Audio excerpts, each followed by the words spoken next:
আজ আমরা যে সাহাবীর কথা বলবো তিনি ছিলেন নববিবাহিত যুবক, সুদর্শন এবং আল্লাহর পথে অক্লান্ত একজন মুজাহিদ, যার প্রতি ফেরেশতারা এতটাই সম্মান দেখিয়েছিলেন যে তাকে মৃত্যুর পর তারা নিজেরাই গোসল করিয়েছিলেন। হ্যাঁ, আজ আমরা বলবো হযরত হামজালা ইবনে আবি আমির রাদিয়াল্লাহু তাআলা আনহু এর অবিশ্বাস্য জীবনের গল্প। হযরত হামজালা রাদিয়াল্লাহু তাআলা আনহু মদিনার এক সম্ভ্রান্ত আনসার পরিবারে জন্মগ্রহণ করেন। তার পিতা ছিলেন আবু আমির, যিনি ইসলাম গ্রহণ না করে মক্কার মুশরিকদের দলে চলে যান। তিনি ছিলেন একজন শিক্ষিত মানুষ, কিন্তু ঈমানের আলো তার হৃদয়ে প্রবেশ করেনি। অন্যদিকে হামজালা রাদিয়াল্লাহু তাআলা আনহু ছোটবেলা থেকেই সত্যের অনুসারী ছিলেন।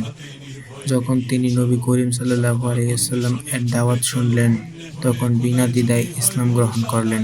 তিনি রাসূল সাল্লাল্লাহু আলাইহি ওয়াসাল্লাম এর সাহচর্য লাভ করেন, কুরআন শিক্ষা করেন এবং আল্লাহর পথে নিজের জীবন উৎসর্গের অঙ্গীকার করেন।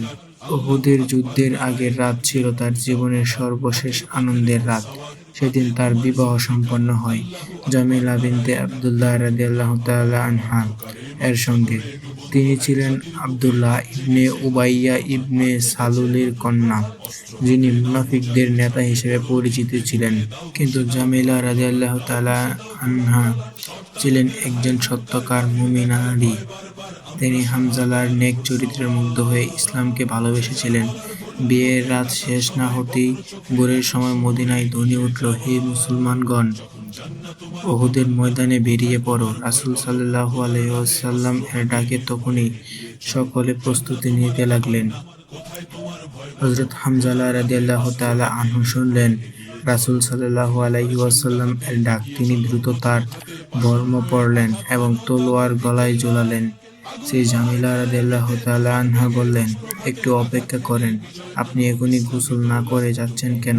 তিনি উত্তর দিলেন, আমি এখনই যাচ্ছি রাসূল সাল্লাল্লাহু আলাইহি ওয়াসাল্লামের ডাকে বিলম্ব করার সময় নেই।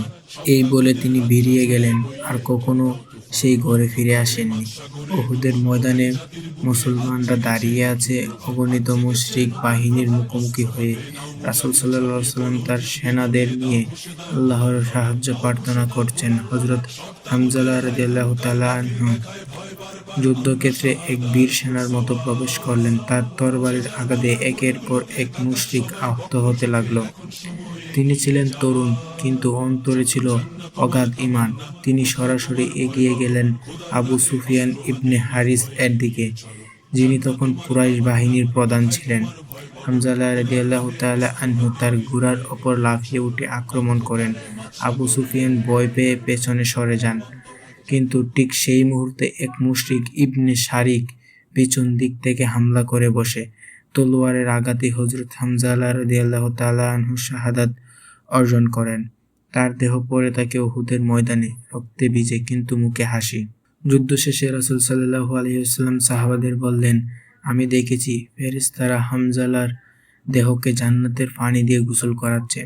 সাহাবারা বিস্ময়ে হতবাক হয়ে গেলেন, কেন ফেরেশতারা তাকে গোসল করাচ্ছে? তখন রাসূল সাল্লাল্লাহু আলাইহি ওয়াসাল্লাম তার স্ত্রীর কাছে দূত পাঠালেন এবং জিজ্ঞেস করলেন, হামজালা কি যুদ্ধের আগে গোসল করেছিলেন? শ্রী জামিলা রাদিয়াল্লাহু তাআলা আনহু উত্তর দিলেন, না, তিনি জান্নাতে যাওয়ার তাড়ায় গোসল না করেই চলে গিয়েছিলেন। তখন রাসূল সাল্লাল্লাহু আলাইহি ওয়াসাল্লাম বললেন, তাই ফেরেশতারা তাকে গোসল করিয়েছে। এভাবেই তিনি পরিচিত হলেন ইতিহাসের গাসিলুল মালাইকা, ফেরেশতারা যাকে গোসল করিয়েছিল। এটি ইসলামের ইতিহাসের এক অনন্য অলৌকিক ঘটনা, যা প্রমাণ করে আল্লাহ তার বান্দাদের প্রতি কেমন ভালোবাসা রাখেন। হযরত হামজালা রাদিয়াল্লাহু তাআলা আনহু এর শাহাদাতের পর তার স্ত্রী জামিলা রাদিয়াল্লাহু তাআলা আনহা অল্প কিছুদিনের মধ্যে একটি পুত্র সন্তানের জন্ম দেন। সেই শিশুর নাম রাখা হয় আব্দুল্লাহ ইবনে হামজালা রাদিয়াল্লাহু তাআলা আনহু, যিনি পরে একজন বীর মুজাহিদ ও মদিনার নেতা হিসেবে পরিচিত হন। সুবহানাল্লাহ, একজন শহীদের রক্তের ধারায় জন্ম নেয় পরবর্তী প্রজন্মের সাহস। এই কাহিনী শুধু এক শহীদের গল্প নয়, এটি এক মুসলমানের ঈমানের প্রতিচ্ছবি। হযরত হামজালা রাদিয়াল্লাহু তাআলা আনহু আমাদের শিখিয়ে গিয়েছেন, নববিবাহিত জীবনে আনন্দ থেকেও আল্লাহর ডাকে সাড়া দেওয়া বড়। রাসূল সাল্লাল্লাহু আলাইহি ওয়াসাল্লাম এর আদেশের সামনে দুনিয়ার কোনো ভালোবাসা স্থান পায় না। আল্লাহর পথে শহীদ হওয়া মানে হারিয়ে যাওয়া নয়, বরং চিরজীবন লাভ করা। কোরআনে আল্লাহ তাআলা বলেন, যারা আল্লাহর পথে নিহত হয় তাদেরকে মৃত বলো না, বরং তারা জীবিত, কিন্তু তোমরা তা অনুভব করো না। হে আল্লাহ, আমাদেরও এমন ঈমান দান করো যেন আমরা তোমার ডাকে কখনো দেরি না করি। আমাদের অন্তরে সেই ভালোবাসা দাও যা রাসূল সাল্লাল্লাহু আলাইহি ওয়াসাল্লাম এর সাহাবীদের অন্তরে ছিল। হে প্রভু, হযরত হামজালা রাদিয়াল্লাহু তাআলা আনহু এর মতো আমাদের জীবনও হোক ঈমান, ত্যাগ আর তোমার ভালোবাসার পূর্ণ।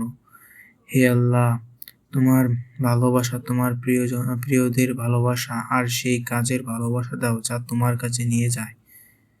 ফেরেশতারা যাকে গোসল করিয়েছিলেন হযরত হামজালা রাদিয়াল্লাহু তাআলা আনহু একটি ঈমান, ভালোবাসা ও শহীদের গল্প।